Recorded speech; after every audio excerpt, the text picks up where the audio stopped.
Hey guys, Ape5 here, and in my 2DS unboxing, I got more views than I ever expected.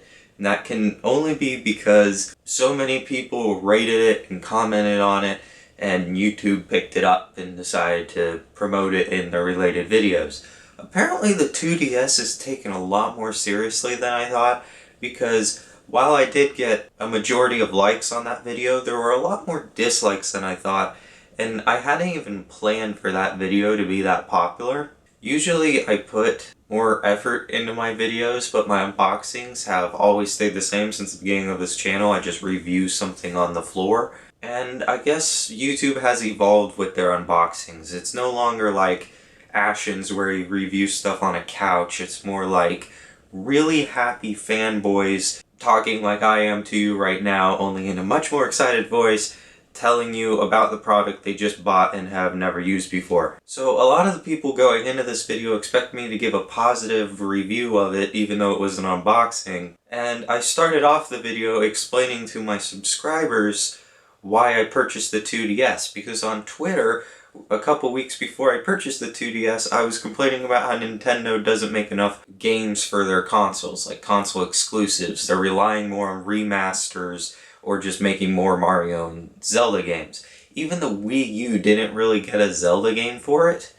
and I used to collect all the Nintendo stuff. But at this point, I don't feel like I should collect all the Nintendo stuff because there's not enough games for each of their consoles. But since I started off this unboxing with that complaint, a lot of people thought, why the heck is this guy unboxing a 2DS if he hates it?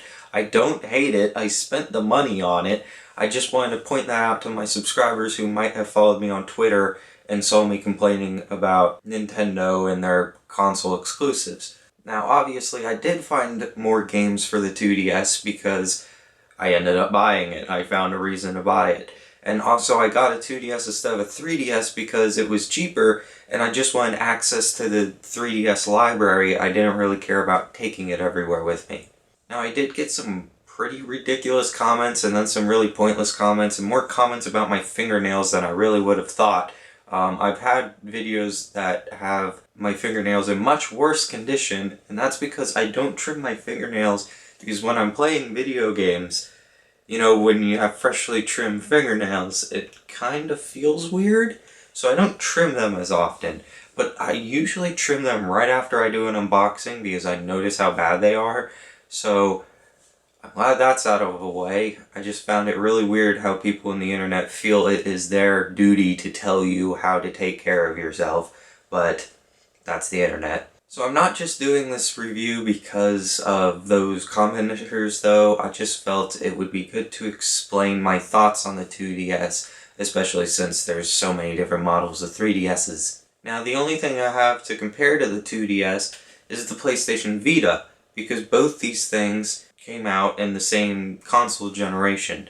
The only problem is the 2DS is like half the price of a Vita, maybe even more. So it's hard to compare these two quality-wise, but a lot of my problems would also be with the 3DS. It's some universal concepts. So let me get up and grab my 2DS, which you might notice is plugged in. It's upside down right now because it is plugged in. The reason this thing is plugged in is because a week ago I charged it, I never touched it, and then I came back to it and it was dead. This thing I charged 2 weeks ago, and it has half battery life. And that's a major complaint I've seen a lot with the 3DS and the 2DS, is that their charge doesn't last that long. I also have my Game Boy here, which I haven't charged in 3 months, and it still has a green light on it. Now saying that aside, because I'm not taking this to many places because it's not really that portable, there was my main complaint, which was the library of games. Now everyone makes fun of the Vita for not having that many games, however I think it has more console exclusives, at least that I've been able to make out, than the 2DS. And while they both have a lot of remasters, I think the thing that's affecting a lot of Nintendo consoles is that they always rely on Mario and Zelda, so they don't end up producing many like diverse games as they used to. I don't want to spend too much time focusing on the games because I've talked enough about that. Let me show you just the console. So here's my 2DS. Let me turn it on because it has been deaded. I got it. Okay, we're back. So, I don't know how great, I'm going to guess the screen on the 3DS is going to be better than this. This has a pretty decent screen, especially for the price. It's not as good as the competition, but again, the competition is pretty expensive. But the 3DS obviously has the 3D function. Now this is a problem with all future consoles. They constantly tell you to update stuff. So just physically, the 2DS specifically has the problem with the trigger buttons being directly on the top.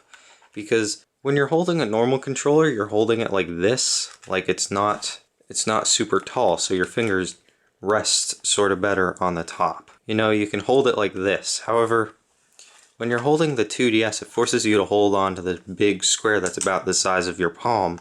And then you have to manage to get your pointer fingers on top of it, and it feels kind of uncomfortable. Like your fingers naturally just want to slip down here, and for fun I was like resting them up here just to keep my fingers from going boing. But that was initial problem I had with it that I think I noticed in the unboxing. The D-pad is I don't know. It's about as good as the DS Lite one, maybe slightly better. It's nothing amazing. I probably wouldn't want to play an entire game with this, which is a problem because Pokemon X, in order to walk, you use the D-pad, and it drives me insane. I much rather use the analog stick. It is much smoother and easier to use. And after using it for a while, it stopped having that weird feedback, and now it feels much more smooth. So I guess that was just a breaking in issue. A great positive over any other console is this thing has standard SD card, so you don't have to buy some proprietary crap. And this also came with a charger. Now I'm not exactly what this charger looks like, but I believe it's the same as the DSi one. If you have a DSi, let me know about that.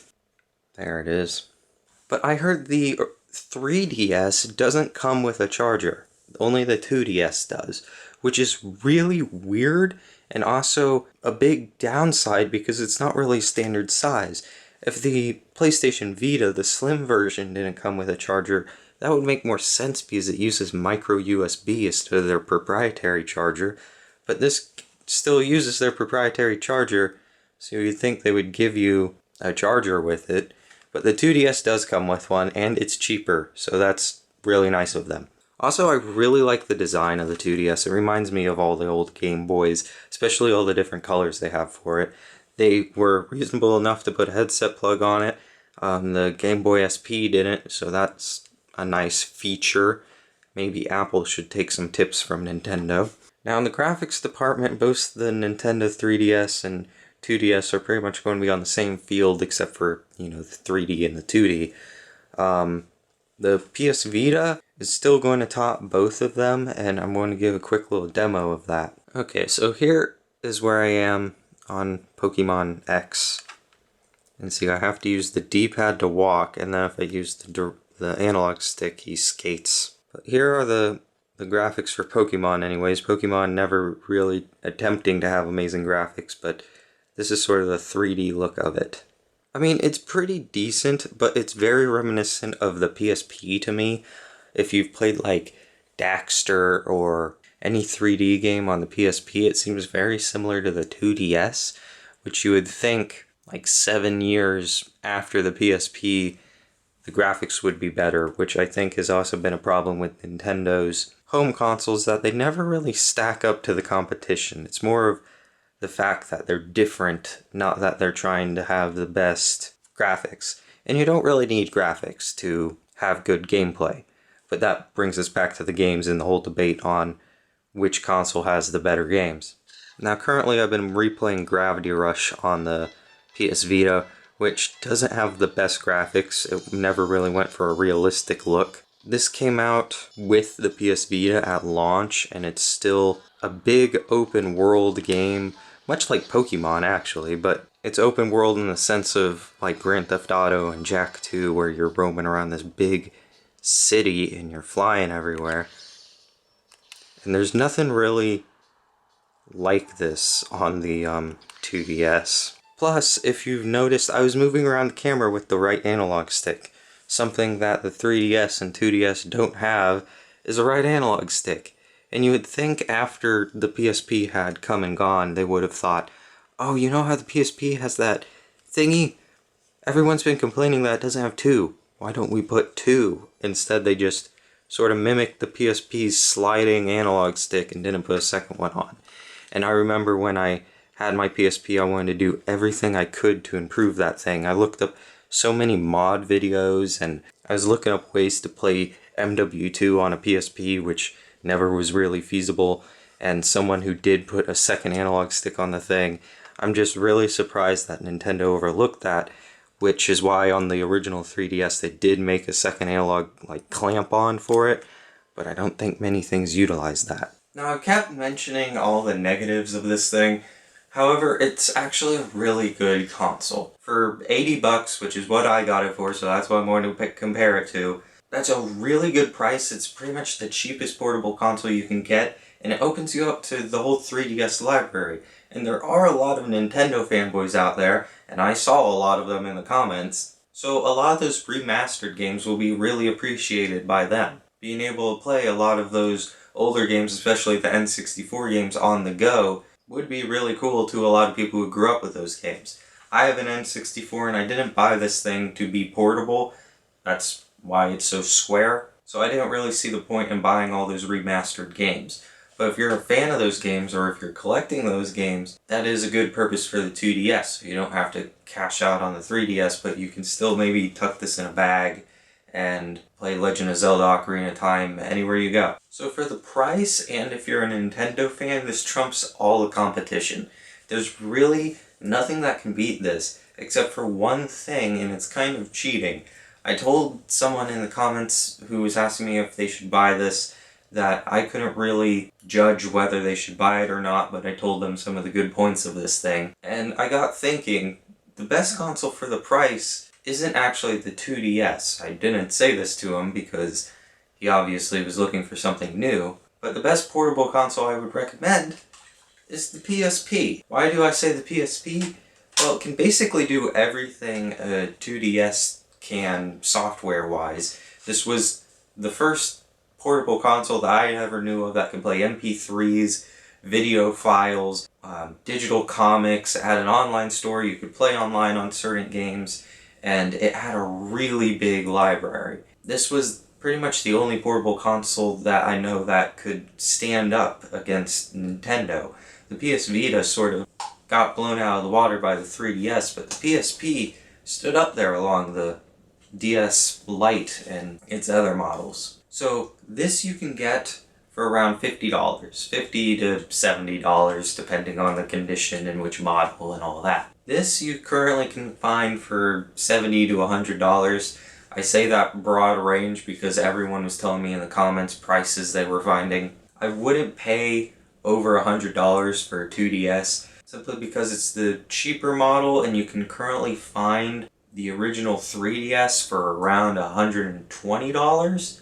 So I would recommend just saving up and getting an original 3DS since it is portable, and I actually prefer how that looks more. However, if you don't have a PSP and you don't care if you have something outdated, I would go and get the PSP. It has a single analog stick, it has a decent resolution, it can pretty much do all the media stuff you want if you spend the time on figuring out how to use it. It uses the same SD cards, and it has a longer battery life and a better sleep function.